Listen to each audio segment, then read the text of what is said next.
But hello, thank you for having me come up after lunch when your bellies are full. This is the dream time for any speaker. This is my first time at NEXT. You know, as you guys are in food comas, I could say anything and it's gonna fly. But this is my first time at NEXT. This is my first time in Hamburg. And this is also my first time speaking at a conference with the word suck in it. When I first looked at the conference theme and was inviting me, she's like, and I looked at it, I'm like, oh, so what's the theme of the conference? And I read, I'm like, digital sucks. Well, clearly this was a mistake, right? Maybe the organizers got tired and they were drinking. They're like, yeah, we'll make this the theme of the conference. Or maybe it was a mistranslation because German can be very literal. But then I actually went to the website, I did my homework, and I looked at, I read a little bit about this digital sucks thing, and it was actually a lot of thought put behind it. There's a really beautiful essay written by a person named Martin Reck. Are you here, Martin? I don't know who you are, but thank you for grounding us in this very theoretical, also enriching essay on why digital sucks. And it was really interesting because after I finished reading, I was like, wow, this is a very open take on digital, because usually I speak at American conferences where it's like, digital's gonna conquer the world and we're gonna rule the future and it's gonna make the world better. It's exactly what David was talking about in his first talk. It's this very utopic Silicon Valley way of seeing the world that you can do no wrong. Everything we do always makes the world better. And Martin's essay really grounded us in a very kind of critical and nuanced and subtle take on digital. So I really thank Martin and the conference organizers for really going there. And his essay ended on this question of saying, digital needs to serve people. And so that's where I want to pick it up today with my talk. One of the ideas guiding the theme of digital sucks this year is that it shouldn't suck, right? But why does it? Why is it so hard to unsuck digital? And so I want to answer that today. I was told that this is an audience of nerds. I was here for the intro, and so this is part of the screener that allowed you guys into the conference. So I thought, well, if this is an audience of nerds, then I can write my dream talk I've always wanted to write, but I didn't know if an audience would have patience to listen to, which is a bit of history into why it's into a kind of corporate history back into the 19th century. So David started off the conference in his keynote taking you back to the 1940s and 1960s. Well, I want to take us back to the 19th century, and I want to talk about why the 19th century really has created the conditions for why digital's so hard now. And then I want to end my talk about how we can kind of change that. And I want to offer up a framework that you can take back into your work and literally burn into your brain, so every time you're talking about digital, you can use this framework to help you move forward. I'm going to start off with a story about a company that tried to be digital. They tried very hard. And for them, digital really sucked. It was really hard. And can anyone guess who this company is? It's the most famous digital company, the story of a company trying to be digital, and this is the color of one of their logo. What? Snapchat? No. They're a bit more on the other yellow, brighter yellow. This is more like a muted. Huh? Post? Kodak, yes. Thank you. What's your name? Nina. Thank you so much, Nina. Nina got it right. It is Kodak. So, in the late 1990s, Kodak had this insight about this new unknown innovation. A lot of you guys know this story. Digital photography was going to be a real thing. They went on to prototype the first digital camera, and then the company just all of a sudden filed for bankruptcy in 2012. Now, the Kodak story that we all know, that I've grown up hearing, is often told as a classic case of corporate innovation inertia, of how these large companies reject innovation if it threatens their core business. And the story usually goes like this. It's like Kodak had this brilliant R&D team. They came up with this new innovation, the next big thing that will underline everything from computer vision to our mobile phones and to photography. But because this technology was so disruptive to Kodak's core business, it was hidden away. The suits chose to stifle it rather than invest in it. And so the company then failed as a result. And this story is told as a warning to every corporation for what happens when you don't innovate and when you don't embrace the digital turn. And so this version of the Kodak story is very powerful because enterprises don't want to survive. They also want to grow. And to do that, they need to innovate. So companies tell themselves this Kodak story. Don't be like Kodak. Don't underinvest in innovation. Don't screw up being digital. But I want to say something. I think that the way we've been telling this story is totally wrong. And I have a very different take on it. Because Kodak did invest in digital photography. They invested heavily in innovation. But this is where digital wound up, okay?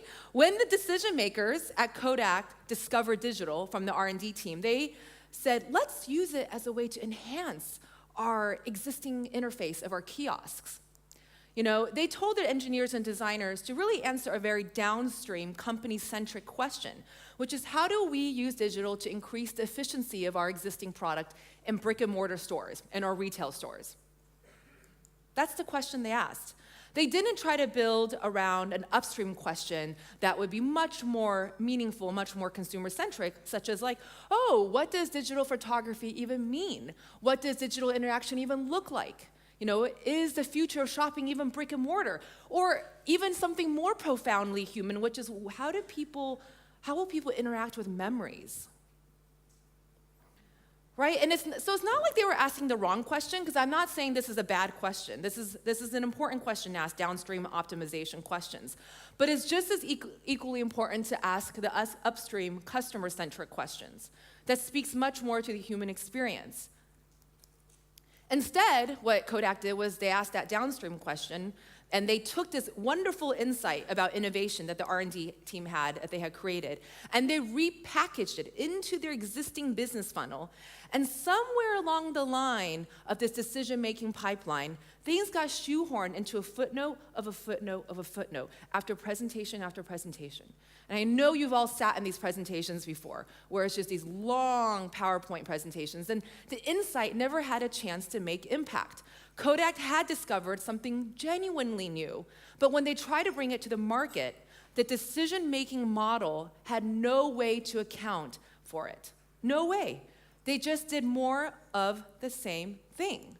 They had the right insight about digital, but the way they invested in it had nothing to do with what people were doing with digital. And I want to take a moment to pause, because I know this is like a very simple sentence that I put on the slide here, but I want you to think, is this happening at your company? Does anyone actually have all the right insights about digital? You may be at an amazing company where you're doing great innovative stuff, but is it actually, the decisions around it, does it actually have something to do with how people are using digital? So the lesson here is that companies can often succeed at innovation, but fail miserably at decision making. Kodak succeeded in finding the digital innovation, but they couldn't make the right decisions around it. And to me, this is very scary, because it means that you could think you're doing all the right things, all the right investments, have all the right players, all the right employees, have the right company culture, but you may not have the right decision-making structure to know what to do with it. And the whole way that I've been telling this Kodak story, that they succeeded at innovation but failed at decision-making, is a very different take from how most innovation consultants, like Clay Christensen, portray the Kodak story, which he talks about extensively in his book, The Innovator's Dilemma, which is, he says, the suit's messed up by not innovating enough, so he thinks the answer is throw more money at innovation. Protect your current business, but invest in disruption, get more disruption. You have to hire, an innovation firm, get more creatives, or invest or acquire in an innovation firm. And this idea is really interesting because innovation consultants like Christensen, I think, often perpetuate this idea that innovation can just be bought. That most of these companies that Christensen cites in his book, which was only written 10 years ago, don't even exist now. So this idea of just throwing more resources at innovation is a very seductive message, because it says you can just buy it with your, through a transaction. And it may work for some companies, but it just doesn't really work for most of them. The corporate R&D industry is currently a $680 billion business. But according to research from Anne-Marie Noft at Washington University, so she says that the actual returns on the ROI on research is actually much lower now. It's declined 65% over the last 3 years. This is a crazy statistic.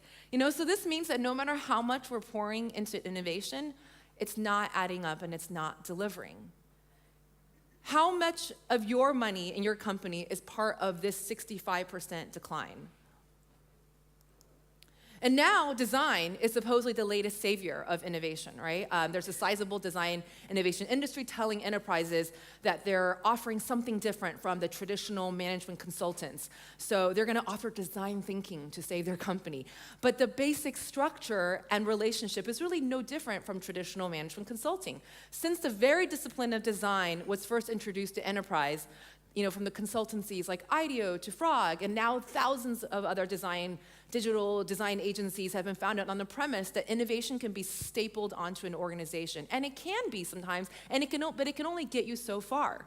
And now that design has won a seat at the table, it's now considered to be such an expectation that even traditional management consulting companies are buying up design companies by the bushel. But design hasn't made innovation any easier. It's definitely grown the size of the pie of innovation, but with a 65% decline, that means $400 billion is gone, and it's just wasted. And this is the industry we are all in. So something isn't adding up. And this is something I've seen firsthand. I'm a technology ethnographer. Pep is right. The term did not exist 2 years ago because I invented it. I needed some way to describe, yes, invent your own career. And so I was like, all right, sure, I'll do that. Ethnographer is someone who watches people. I like watching people using technology and applying those insights to help companies be more human-centric and then make more money. And my work crosses 3 fields of marketing, design, and data science. So I was like, I really just need to come up with a new term. And this is the one I came up with. And so I started my career in working in R&D at a lot of tech companies, innovation centers. And my career coincided with the rise of big data. And this is something I've started to take a very cautious approach to big data because I saw the rise of it. And when I first started working in the industry 10 years ago, I was spending only about 25% of my time in the industry and the rest of my 75% of my time doing research. I'm a sociologist, and as a sociologist, I don't know if there's any in the crowd, but we're trained to use mixed methods. We're trained as statisticians. We're also trained as qualitative ethnographic researchers, and we use whatever methods are possible to be able to answer the research question. And so I thought, this is amazing. When I go into industry, I have all these skills. I'll be able to combine it, and I'll be this, kind of jackknife of all trades. But that wasn't the case. When I started spending more time in industry, what I was told was that I had to make a choice. I either had to choose to be in the qualitative ethnographic department, which was not as sexy and well-paying as the data science and data analytics and BI department, which was paid much more and seen as a much more strategic position. But interestingly, throughout my time as one foot in industry and research, I started to see the disconnect, which is that as companies gather more insights, and as they become more digital, they were starting to become farther removed from people. And it just seemed like so often, people like us, everyone in the room here works in the innovation industry, is that no matter what, how oftentimes we uncover an insight about digital or about anything around humans, it seems like once we're on the verge of something big, there's a disconnect because the insight can't seem to get out. It can't seem to make impact. And this business ends up doing the same thing over and over. So why do companies have so much trouble at making good decisions on what they learn? Why do companies who succeed at innovation fail to capitalize on it? That to me is the bigger question to ask. It's not that why aren't we good at innovation? I actually think a lot of companies are. But in most examples, the thing doesn't fall apart in the innovation. It falls apart in the decision-making around it.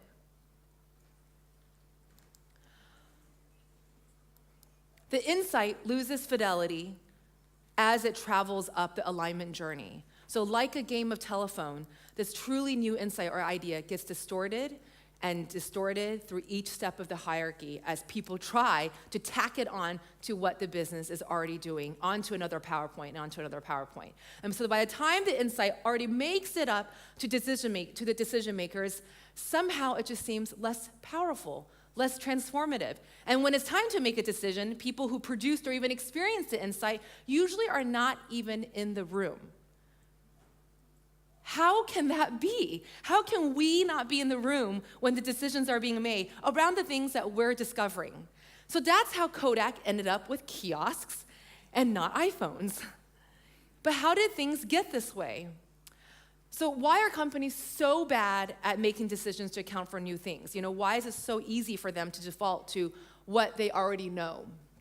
Well, the reason is that decision-making model that's being used right now by today's companies are really not designed for today's companies. That's the answer. It was designed for the American railroads. The creation of the railroads holds a secret for our decision-making models that are no longer working for us. So yes, it is the American system that has affected the basic structure of corporations worldwide. And I want to take us back now to an entirely different era of innovation, back into the 19th century. But here's a Google Street View of 18th Street and Perry Avenue in Chicago. Has anyone been to this area in Chicago? I see a hand, yay. So you should know that this is a pivotal site in innovation enterprise history. It started back in 1812 when there was a war between the Potawatomi Indians versus the US government. The Potawatomi lost the war, and the US government, what they did was they seized 5 million acres of their land, and a few decades later, they formed the land grant of 1850 that practically just gave away all the land that they took to white settlers. And the government also gave away, at the same time, 130 million acres to railroad companies.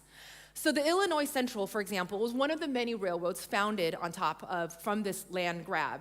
And it was the first railroad company to benefit from this grant, and they received 2.5 million acres in exchange for building out track lines. Over the course of the next 30 years, the Illinois Central built out about 7,200 kilometers of railroad between what's this map here of Wisconsin and Louisiana, where the Gulf of Mexico is. And people often call this the main line of mid-America.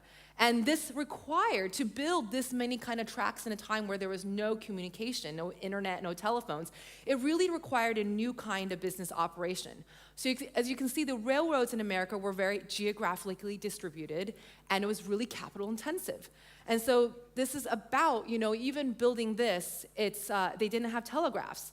So really, the American railroads were the first big businesses run by decision makers who were disconnected and distanced from the people who were on the ground actually doing the work. The American railroads were basically our first modern enterprise business. And they had the ownership structure that's very similar, where we have financiers who are disconnected from the people who run the business, and the people who run the business are disconnected from the people who actually are touching the business, closest to the people. So this required a large amount of intensive amount of capital and ownership. And so it forced a new kind of organization and communication. So before I move on, you may be wondering, why am I talking about the American railroads and not the German railroads? And it's because there's a really big difference. This is just to give you a sense of how many kilometers in total size of the railroad tracks is truly, to build this kind of size of railroad in America, it required this new kind of business organization. And so American railroads originally ran their business in an ad hoc decision-making style, which is, without a protocol. It's like whatever the boss says goes. And think of mom and pop stores, or maybe even a very small startup. It's like, you're a founder. What does she want? Okay, well, she wants to do this today. Well, then that's what goes. That's kind of how it works with ad hoc decision making.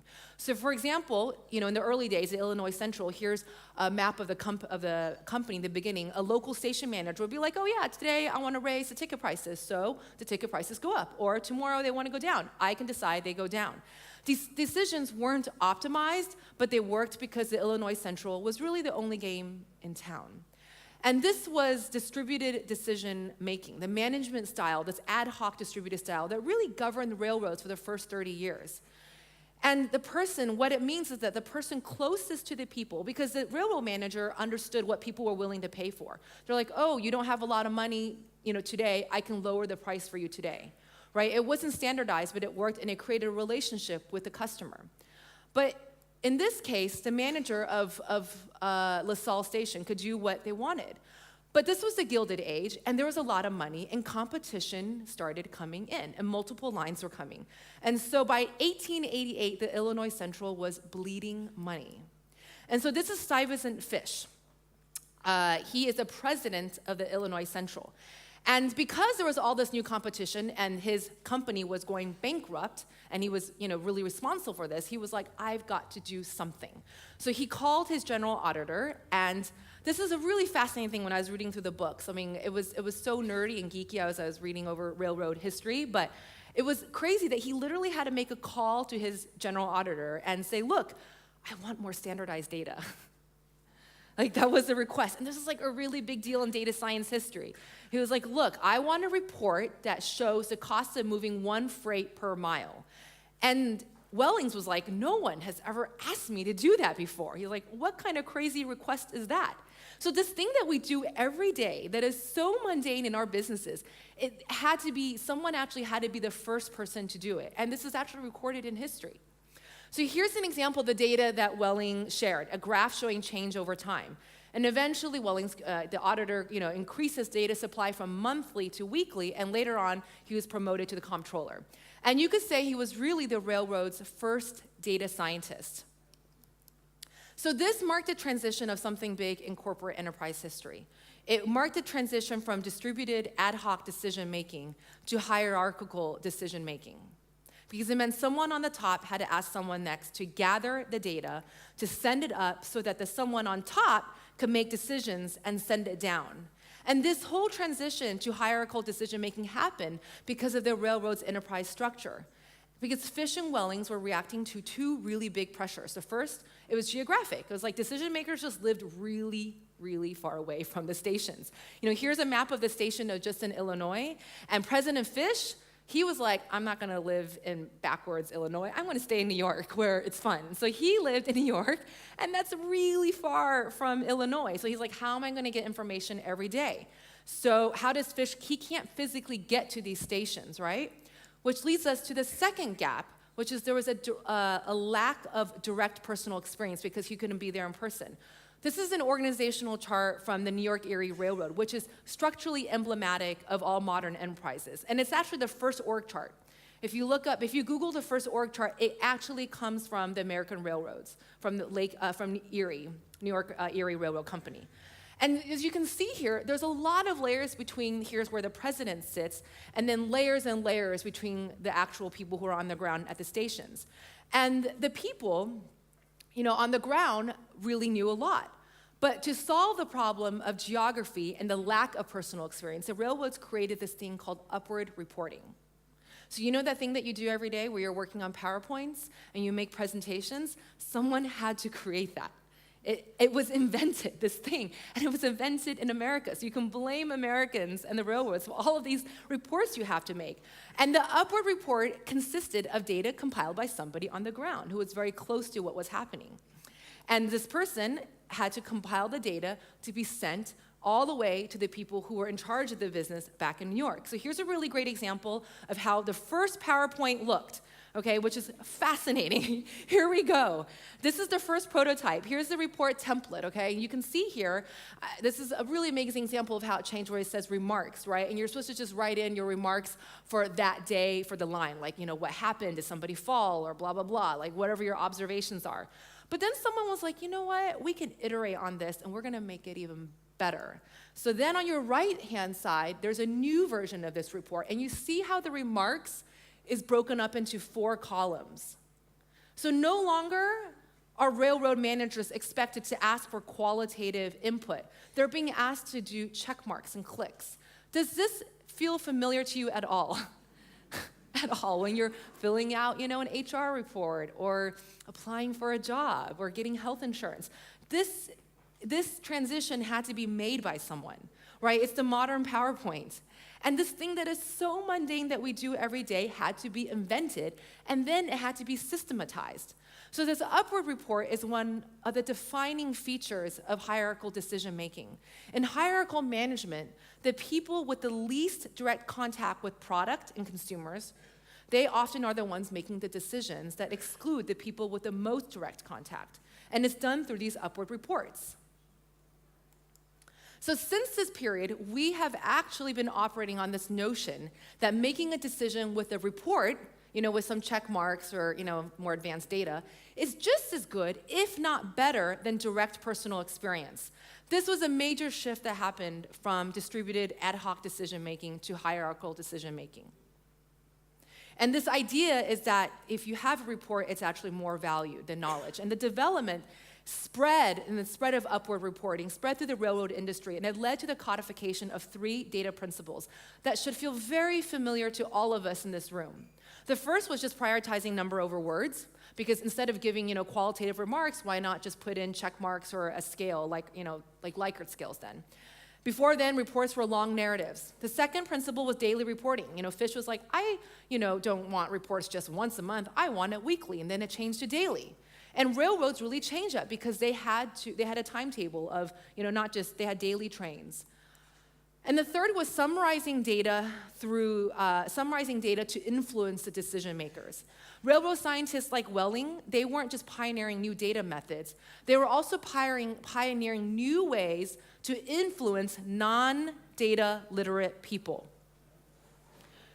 How many people do you work with? How many of you guys really have managers or people you report to actually aren't data literate, but somehow you have to make it understandable in this report, and they're and you think they're wanting it to be more data sciencey, but when really they're just I don't get that, but they can't say that. So then you have make this PowerPoint that literally explains every step of how you arrived at every variable and algorithm and every data input, and you're just great, this is my job, right? So this happened back then. But this was the dream for a president like Fish. It is the dream of any decision maker at the very top of a C-suite, is to be look, I would like to just, look at a report. It makes sense, because how do you manage something with scale? You can't literally go to every station, so it's reasonable to say, I want to look at a report, I want to be able to make a decision. Kind of like how I can just look at a modern data dashboard, just tell me what it is, and then I can just do it. Now, the railroad enshrined these 3 data principles, numbers over words, daily reporting, and summarizing data for non-experts. And these principles are actually still a part of our daily work today. Literally today. I know this is what people do when we go into our offices, and I have to do this for our partners. So of course, hierarchical decision-making, it has come a long way since the 1880s. The field of management science, born in the 1950s, was actually based on this underlying principle of hierarchical decision-making, beginning with the belief that everything that a decision-maker needed to know could be summarized in a report. And there's this quote that's often misattributed to Peter Drucker, but it goes like this, which is that what can't be measured can't be managed. Right? And so there's this idea that underlines 21st century management is that, any management consulting firm will tell you that they're very good at helping companies optimize what they can already measure. And if you can't measure it, then you're in dangerous territory. But I think it's actually more dangerous if you only rely on what's measurable. Because for more than a century, this core idea for hierarchical decision-making that's been developed by the American railroads, has persisted and dominated the way that organizations work globally. Why are we giving this power to them? We still prioritize numbers over words. We still want data daily. And sometimes we still want data summarized for non-data literate experts.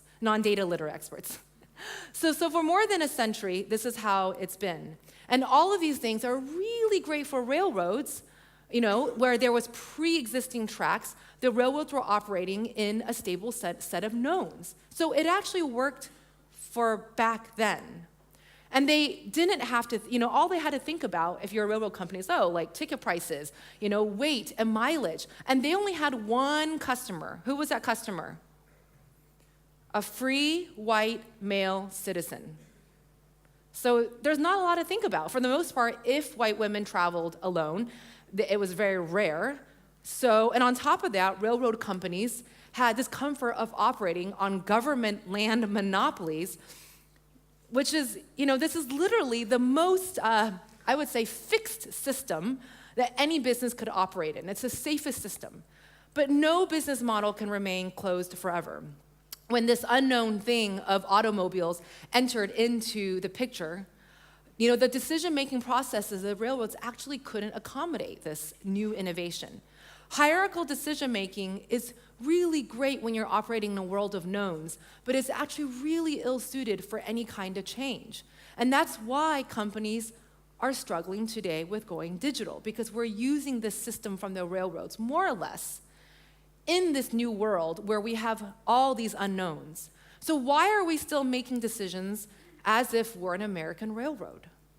The hierarchical decision-making model has been around for so long that I think most organizations just kind of think like, well, that's just kind of how things are done. So it's a given at most organizations that people who receive reports are considered more knowledgeable and more important than the people who make reports. I want you to think about that for a moment, if that's true for your organization. But what if it doesn't have to be that way? What if by flipping this, we could actually access this elusive key to growth, to innovation, to actually serving customers on what they really want? What if it didn't have to look or feel like this when we went into the office day in and day out? Sound decision-making must account for the unknown as well as the known. We've dedicated a lot of resources to optimizing our decision-making models to deal with the known, and that's great. Because we're able to quantify things, and we should. That's how we're going to have scale. But we live in an era of rapid change, and we live in a digital era where customers are moving faster than companies. So the digital age, we need to better develop practices that can handle the unknown and things that are not so easily quantifiable. So no matter how much you think you're innovating, no matter how successful you think you are at your digital innovation project, unless you're prepared to make decisions that account for the unknown and the known, then you can't pretend you're a Tesla when you're really just operating as a locomotive steam engine. So that's why every company needs a department of the unknown. I don't literally mean you need to start a new silo or a new function, so I'm being a bit metaphorical here. But what I do mean is that we all need a space for people who can spot things that aren't there yet, who can see to the next quarter and to the next, beyond the next quarter and beyond the next year. To do the things that David was talking about earlier with trend watching, to spot the things that are not yet real but will be happening. And that is what the digital world looks like, because it's constantly shape-shifting, so we need these skills. And I don't mean you literally need to start a new department, but I am saying, enterprises should embrace this idea of a department of the unknown, and that should not be separated from the main part of the organization. And to tap into that power, one of the things that we do at my company, Sudden Compass, is we say, our job, no matter what, when we go into every company, is to enable the discovery of the unknown. So before I end my talk, I'm going to give you a really quick story of how you can take this into your work. Dave, I promised you a framework, and that you can burn into your mind. So here it is. This is the part where you can take notes. But this is what you can take when you're actually trying to do any kind of innovation with digital. So with most of our enterprise clients, we're usually working with the revenue generating side of the company. And oftentimes, it's marketing. And oftentimes, what I see is in their attempt to be more digital, they've invested a lot in big data initiatives. They're usually like, Tricia, look, here's our new fancy big data dashboard that we've spent millions on. Here's our new cloud, here's our new Hadoop, and blah, blah, here's our new warehouse. And there's this idea that most of their assumption in these investments are that the quantitative data is going to help these executives make better decisions. And it's going to help them, tell them what to do. And with these dashboards, they build these data models, right, that represent human models, that represent how humans interact. And having a great data model is very important, because that's how you get scale. It means that if I want to know what a customer is doing, I'm not going to be like, oh, I have to go watch a customer. I want to be able to go into the database. I want to be able to look at the behavior and quickly scan what percentage of people are doing X at what time. So building great data models is the key to creating a really great digital transformation. But the problem is, what happens is when your data models are actually really far off from your human models, from how humans actually interact. And that's when you don't get the ROI back in your investment. The goal for any company who's really trying to become digital is you want to really close this gap and make this gap as small as possible. You want to make sure that you're asking, how do we best mathematically scale our human models into reliable data models? How do we make sure that this unknown, unquantifiable human insight that we have about what a human is doing, that we can actually make sure that we're looking at the right quantitative variables in our database and creating the right kind of algorithms? And then part of the answer to doing this right is that you can't just rely on quantitative data. So to get the unknown data points that will feed into your data models is you can't just rely on segmentation, traditional marketing techniques. You can't just rely on surveys or net promoter. You actually need to do ethnographic work, design research, user experience, whatever you want to call it. But you need to do qualitative work to gather data that is unquantifiable, that is unknown. And then you can scale it into your mathematical data model. So I want to give you an example because I'm speaking about in the abstract, and then I'll be done. So there's a supermarket chain, Tesco, and they, over the last few years, have been heavily optimizing their pricing model. And they were identifying new data sources that they could use to provide special offers to individual customers. So what does that mean? They literally were like, hey, we have this great idea. We're going to go digital. And now we have these loyalty cards where we can track what every customer is doing, every single purchase, the time, the minute, where they're from. We know all their demographics. We know their education level, where they live, how far they drive. We have all the data we need, and now we're going to offer variable pricing. We're going to offer them, today, banana costs this much, but when you come tomorrow, the banana is going to cost this much. And they said, this is a really great thing to do, because this is on this new trend called personalization, right? And so they said, they asked this very company-centric question. How do we optimize pricing based on data about each individual customer? Their data analysts came up with this brilliant question, right? With their executives like, yes, go for it. Let's create these data models and let's offer different banana prices every day, every hour. It's going to be crazy. No one will know what they're going to get. And then we're going to just make so much money. Which is fine to say this, but the problem is they forgot to ask a customer-centric question. They forgot to ask, well, what are people's expectations around pricing? Or maybe even what David was saying earlier, a more fundamentally human question, which is, how does it feel when you know that your neighbor got a price for a banana and then you got a different price? Or how does it feel just every day I'm getting a different price for bananas, right? And they didn't bother asking this. And so as a result, they lost a majority of their value as a company, and they are still struggling to recover to this day because customers didn't want that degree of personalization with their grocery store. That's the caveat, with their grocery store. The lesson is that Tesco did spot the right trend. I don't know if they had, David's company, consulting for them, but they were totally right. People are used to personalization, and we're used to that with Amazon, with the prices changing day by day with fluctuation, right? We're used to that with Uber, with surge pricing. We know that happens with eBay. I mean, we've all been trained in personalization and variable pricing, but people don't want that relationship with their supermarket store, something that they have such a close, deep, trusting relationship with. They didn't want their banana prices to change. And this really pissed them off because Tesco is not the only store in town. There's other competition. And so that's why they're struggling, because they couldn't see that because they made these data models that did not actually perfectly or mirror enough their human models. And in fact, it was so far off that people just got really pissed off. And so in their attempt to be digital, they, to track all this behavior, they really screwed up. They didn't make the digital turn in this one. What they didn't know was that they were really far off because they forgot to gather all these unknown data points that would have told them just simply, people don't like that. And so for everyone, the lesson is that Tesco could have really easily closed this data model gap by incorporating the unknown, by working with your qualitative researchers and ethnographers, where people, it could be your salespeople, it could be customer service. Those are some of the most best ethnographers in hiding, is people who are in the retail experience. They could have told them this. And so use this framework. I'm offering this framework to you to ask you, always ask yourself when you're doing any kind of digital project, is just how well are our data models representing human models, what we know about how humans interact. And ask yourself this, And by using this framework and constantly asking yourself and iterating on your data models, then I think this is how you can start escaping the decision-making terror of the American railroad industry that we've been stuck with. I hope from this talk that we can shift a conversation on, focusing just, we're talking about a very sexy topic of innovation, but I also would like to shift a conversation maybe to a less sexy, but equally important topic of decision-making, of how do we maintain and talk about the decisions that we need to make around innovation so that it can make impact. The work we have ahead of us in the digital era has no pre-laid tracks.